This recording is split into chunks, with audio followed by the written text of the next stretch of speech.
Hi, I'm Dr. Carpentier. Today I'm going to talk to you a little bit about normal pain processing and how that can be useful for developing specific therapies to treat chronic pain.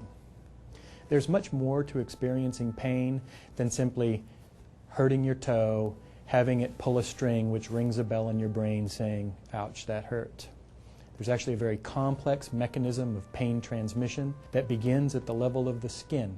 When you do something like bang your thumb with a hammer, you damage tissues, you damage nerve endings, you damage soft tissues such as skin and muscle and even bone. Each of these activities has a consequence. You activate the nerves. The nerves begin to transmit pain signals to the spinal cord. Once the pain signals reach the spinal cord, they're actually modulated, they're changed, they're interpreted, and they're sent to the brain. Once they reach the brain, they're again reinterpreted, and the brain makes decisions about what needs to happen next. A simple action like pulling your thumb away immediately may not happen at the level of the brain at all, but at the level of the spinal cord. That's called a reflex. After you pull your thumb away, you may then grab it. That's not a reflex at the spinal cord level, but it may be a reflex from the brain. Each of these activities has a very specific purpose. You remove your hand from harm's way so that you don't continue to bang on it with the hammer. Or if it's a machine, the machine doesn't just continue to operate on its own and destroy your thumb. You grab it because you can activate a part of the nervous system that suppresses pain with this activity.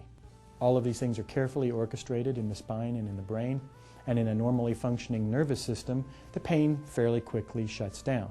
It's important to understand how these different processes work because they give us opportunities for treatment. For example, labor pain.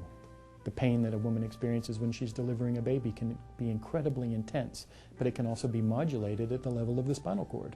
We can place an epidural catheter into the spine and we can administer some local anesthetic and we can ease the pain.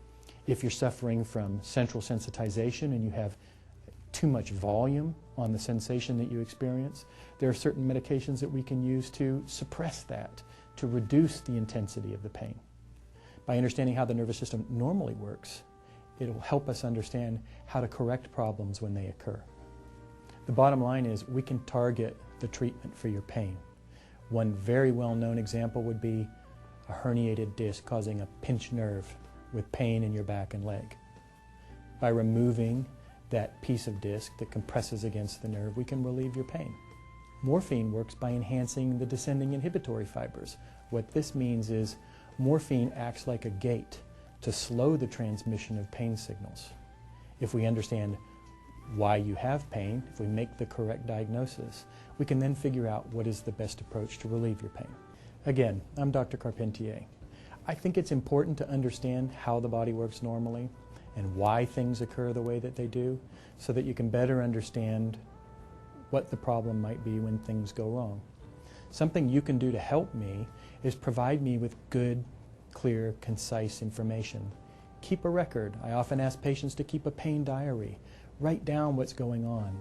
Try and understand when things happen to you, not just that they happen to you, so that we can better understand where in the nervous system the problem might be coming from. I hope you're feeling better soon.